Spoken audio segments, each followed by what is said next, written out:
झूठ और दिखावे की राजनीति ज्यादा दिन तक नहीं टिकती है और जब सच सामने आता है तो धज्जियां उड़ने में वक्त नहीं लगता है।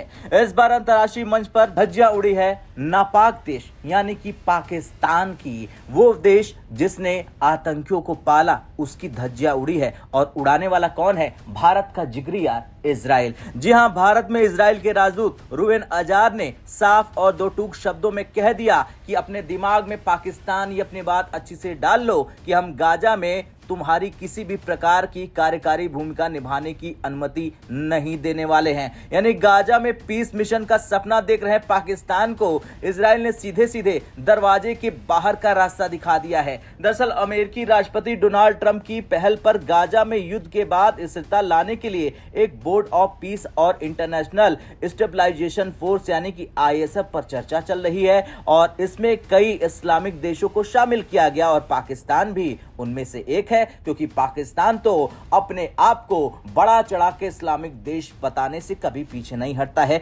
भले ही उसके यहां रोजी रोटी का मामला क्यों ना हो, भले ही वहां की जनता के पेट में दो रोटी क्यों ना जाए। दिसंबर में अमेरिकी विदेश मंत्री मार्को रूबियो ने कहा था कि अमेरिका पाकिस्तान का आभारी है कि वो इस मिशन का हिस्सा बनने की इच्छा रखता है, लेकिन अब इन सब पर इजराइल ने अपनी रोक लगा दी है। इजराइल का रुख साफ है कि पाकिस्तान की जमीन पर कोई भूमिका नहीं होनी चाहिए। पहला कारण, पाकिस्तान इजराइल को आधिकारिक रूप से मान्यता नहीं देता है। दूसरा कारण, इजराइल को संदेह है कि हमास और पाकिस्तान स्थित आतंकी तत्वों के बीच बढ़ती गतिविधियां हो रही हैं। यही वजह है कि भारत में इजरायली राजदूत ने कहा कि हमास के दूत पाकिस्तान और बांग्लादेश जैसे इलाकों में ज्यादा देखे जाते हैं। यानी इशारा साफ है कि इजराइल किसी भी ऐसे देश को गाजा के प्रशासन में शामिल नहीं होने देगा जिस पर उसको भरोसा नहीं है। और पाकिस्तान तो वैसे भी आतंकियों को पालने की सूची में नंबर 1 है। अब यह बयान सिर्फ पाकिस्तान को अलग करने का नहीं है, यह भारत के लिए भी एक रणनीतिक मौका है। भारत ने अक्टूबर 2023 में हमास के हमले की निंदा की थी। हालांकि भारत ने हमास को आधिकारिक तौर पर आतंकी संगठन घोषित नहीं किया है,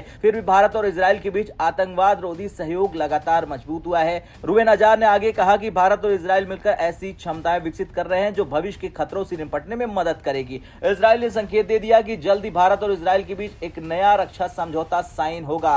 इनमें hi tech drones, advance weapon system, sensitive technology sharing, code development और को प्रोडक्शन शामिल हो सकता है। इजराइल ने साफ कर दिया कि अब वो भरोसेमंद देशों के साथ मिलकर उत्पादन क्षमता बढ़ाना चाहता है और भारत इस सूची में सबसे ऊपर है। खैर, गाजा के बाद की राजनीति में असली लड़ाई अब कूटनीतिक मोर्चे पर है। इजराइल का कहना साफ है कि गाजा में पाकिस्तान की कोई एंट्री नहीं होने देंगे। अब देखना तो यह होगा कि अमेरिका और बाकी देश इस पर क्या रुख अपनाते हैं। लेकिन सवाल यह है कि क्या पाकिस्तान को अंतर्राष्ट्रीय मंच पर और इसी तरह उसको उसकी औकात दिखाई जाएगी? आपका क्या कुछ कहना है? हाँ या ना में कमेंट कर अपनी राय जरूर दें।